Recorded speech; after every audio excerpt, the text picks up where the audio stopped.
આ શિક્ષક શિક્ષિકાઓ તો છે ને હીરો હિરોઈન જેવા હોવા જોઈએ. 45 મિનિટ જોવા તો ગમવા જોઈએ.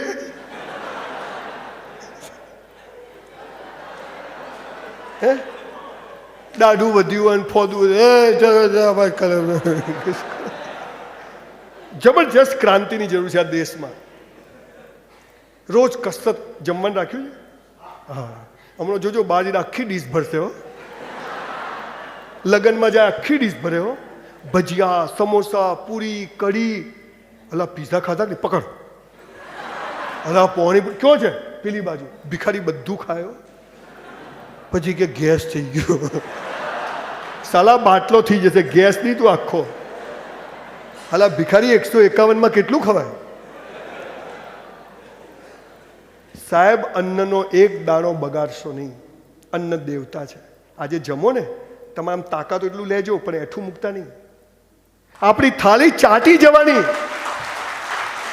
અને આ 41 ગામ પટેલોમાં અહીંથી એક આજે ટીમ બનાવો, 5 દીકરીઓ 5 દીકરાઓ, કે આ 10 જણા કોઈના ત્યાં બી લગ્ન હશે ને તો જ્યાં એઠી થાળીઓ મૂકાય ને ત્યાં ઊભા રહેશે.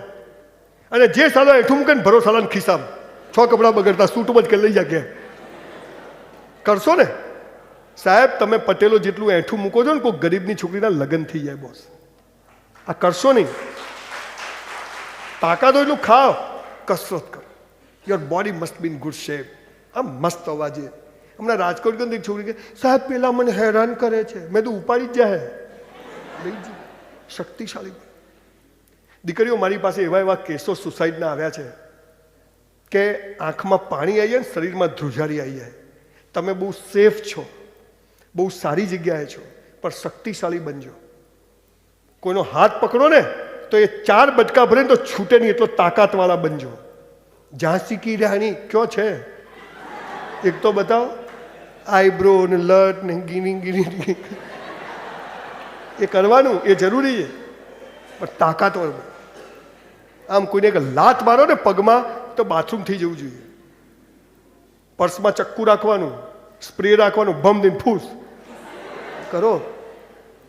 લાલી લિપસ્ટિક ને તો બધું બરોબર એ કરવાનું, એ સારું લાગે, પણ પેલું કરવાનું.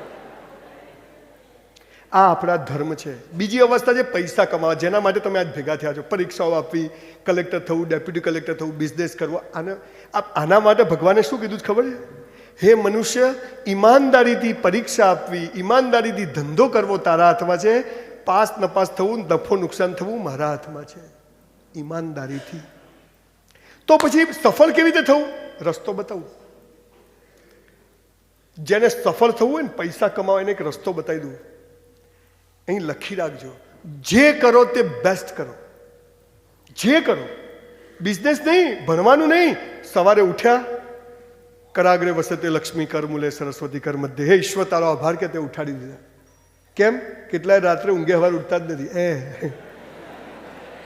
મા બાપને પગે લાગવાનું, હાથ ચૂમવાનો, ગળે મળવાનું, આઈ લવ યુ કહેવાનું, નાહવાનું, મસ્ત નાહવાનું, 2 જોડી કપડાં ધોઈને ઇસ્ત્રી કરીને જ પહેરવાના. ભગવાન માતાજીને રોજ નવા કપડાં. આ એ મંદિર છે, આ એ મસ્જિદ છે, કેવું રાખવાનું? મસ્ત રાખવાનું. અને મોજા તો ખાસ ધોઈને પહેરવાના. બાપા ઘણા તો બૂટ કાઢે ને મરેલો જીવતો થઈ જાય એમ કે બૂટ કાઢતો નથી.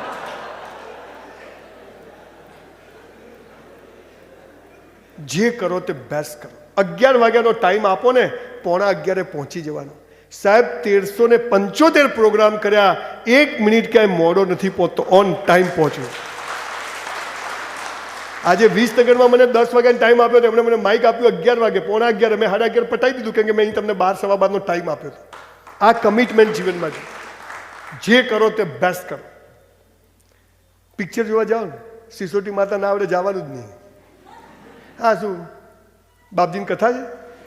ભમ ભમાઈને મારવાની. કોઈને આવડે છે કે નહીં? નક્કામાં જો મારી પાસે આવજો, શીખવાડીશ તમને. ક્યાં વાત હે.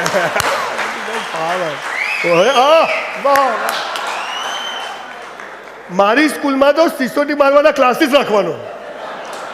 એટલે કોઈક મારે તો બૂમો તો પાડીએ કે જે કરો તે બેસ્ટ કરો. અહીંથી હમણાં માણસામાંથી બહાર નીકળો ને, કોઈ ગાડી ઠોકે ને, આપણો વાંક હોય ને તો એનો વાંક હોય ને તો આપણે સોરી કહેવાનું કે ભાઈ પેલા ટાલિયાને હોંભળીને આવ્યો છું, પટેલનો છોકરો છું, બબાલ નહીં કર્યું. પણ પછી જો ગાળ બોલે ને ટોપ મારવાનો, પછી છોડવાનો. જે કરો તે ચોપડીને પુઠ્ઠા ચડાવીએ, ભલે પૈસા ના હોય તો પેપરનું ચડાવવાનું. મસ્ત મારું વોલેટ છે, 10ની નોટ, 20ની, 50ની, 200ની હોય તો 2000ની line sir. Debit card, credit card, Aadhaar card, licence, PAN card perfect. હું ઘરે જઈશ, ચપ્પલ અહીં જ કાઢીશ, બધું બેસ્ટ. મારા કપડાં અહીં જ લટકાડીશ, મારા જૂતા અહીં જ હશે, મારું દફતર અહીં હશે, મારો મોબાઈલ, મારું વોચ પરફેક્ટ. વાસણ ઉટકીશ જાણે ધોવા જ ના પડે એવા ચકાચક માટીમાં ઉજાળા કરી દેવાના. રોટલી બનાવીએ, દાળ, જે કરો તે બેસ્ટ. તૈયાર થાવ, મસ્ત તૈયાર થાવ, એકદમ ટોપ. અમેરિકામાં તમે 80 વર્ષના ડોસીને બી કિસ કરવાનું મન થાય, એવા સરસ તૈયાર થાય. અને આપણે તો અહીંયા કોઈ 25-30 વર્ષના બેનને લગ્ન થાય ને એક છોકરું, આમાં તો હવે જિંદગી પતી ગઈ. અરે જીવો મસ્ત. સિરિયલો જોઈને એટલું તો શીખો કે ઘરમાં ટોપ જીવવાનું. બીજું જે કરો તે બેસ્ટ. તૈયાર થાવ, મસ્ત થવા. દાઢી રાખો, સરસ રાખવાની, કટબટ મારી બાબા અમે તો. જે કરો તે બેસ્ટ. ધંધો કર્યો મસ્ત, પ્રેમ કર્યો, દુશ્મની કરી, જમવા બનાવ્યું, મંદિર ગયા, અહીં આવ્યા, જે કર્યું તે બેસ્ટ કર્યું. જ્યારે તમે બધું બેસ્ટ કરો ને, એટલે એક શબ્દ છે ઈ-મેલ, ઈ-કોમર્સ. ઈ શબ્દ જોયો ને? આ ઈ ક્યાંથી આવ્યો તમને કોઈને ખબર છે? ઈ-કોમર્સ. યસ, ઈ આવ્યો ઈશ્વર ઉપરથી. ધોળિયાઓ હોશિયાર છે, એમને ખબર છે કે ઈશ્વર, ઈશ્વર એટલે ઐશ્વર્ય, ઐશ્વર્ય એટલે બેસ્ટ. તમે જ્યારે બધું બેસ્ટ કરો ને એટલે ભગવાન સમજી જાય આ મારી ઓરિજિનલ નોટ છે. કોઈને પગે લાગો, દિલથી લાગો. નથી લાગવું ભાઈ, નહીં લગાતું, જે બી તોપ હોય શું છે. બાપા કે બેટા એ પગે નહીં લગાય, બાપા તમે લાગો. આપ લાગશો તો દિલથી લાગશો. જે કરો તે બેસ્ટ કરો. સાહેબ હવે તમને સૌથી મહત્વની, જેના માટે હું અહીં આવ્યો છું, 400 રૂપિયામાં હોટલમાં વેઇટરની નોકરી કરી બ્રાહ્મણના છોકરાએ. સંડાસ બાથરૂમ સાફ કર્યા. મેં તો અમેરિકા જઈને શું કરવા કરવું, હોય જ કરો. આ ત્યોજીને એ જ કરે છે. ઓય આવે એટલે પોણીની બોટલ લઈને ફરે, વેરી ડર્ટી. સાલા અહીંથી જ ગયો છે તું. 400 રૂપિયામાં 4000નું કામ કરતો હતો સાહેબ. મારી બા કહેતી હતી બેટા 400 રૂપિયામાં જે 6 કલાક કરો ને એ તો નોકરી કહેવાય, પણ 400માં જે વધારાનું કામ કરો, 6 કલાક સિવાય કામ કરો, એ બેટા તારા હાથે આવશે, એ જમા થશે. આ સમજ. આ બધા ઘડિયાઓ ગોડા નથી કે ઝંડા લઈને, એમને ખબર છે કે જે જોઈએ તે કરો. સમાજ માટે જીવવું છે, સમાજ આપણી માટે જીવશે. આ ભગવાનનો નિયમ છે. જે કરો તે બેસ્ટ. 400 રૂપિયા સાહેબ, કાલે 10,000ની જોબ મળે ને, 10-20,000નું કામ કરજો, 10,000 જમા થશે. અને એક સમયે ભગવાન તમને એનો એવો બદલો આપશે જેની તમને કલ્પના નથી.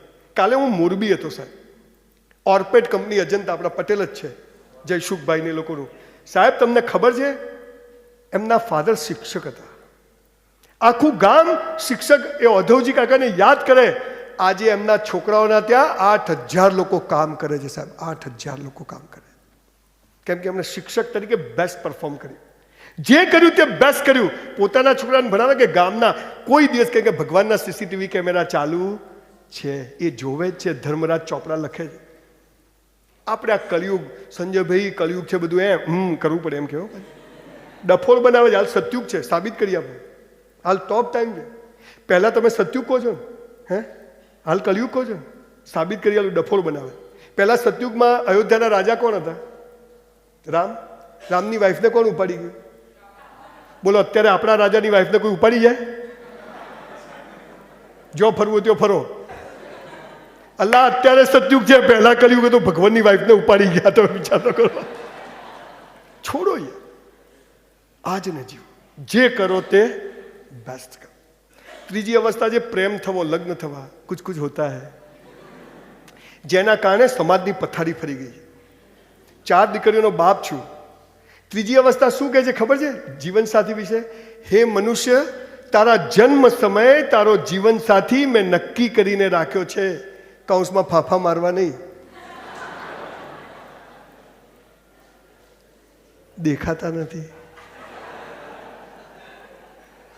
તમને મા બાપ નક્કી કરવાનો અધિકાર છે, તમને ભાઈ બહેન નક્કી કરવાનો અધિકાર છે, તો દીકરા દીકરીઓ તમને જીવનસાથી પણ નક્કી કરવાનો અધિકાર ઈશ્વરે નથી આપ્યો. કેરિયર બનાવો, બોડી બનાવો, સમાજની સેવા છોડો. બધો પલીતો પણ તમને પ્રેમ શું ખબર નથી, સેક્સ શું ખબર નથી. અત્યારે તો જો આવા ફંક્શનમાં જઈને તું બોલી ગયા ને સેક્સ, હા ભાઈ તો કેવું બોલે છે, એટલે આપણે એમને માં આવી ગયા.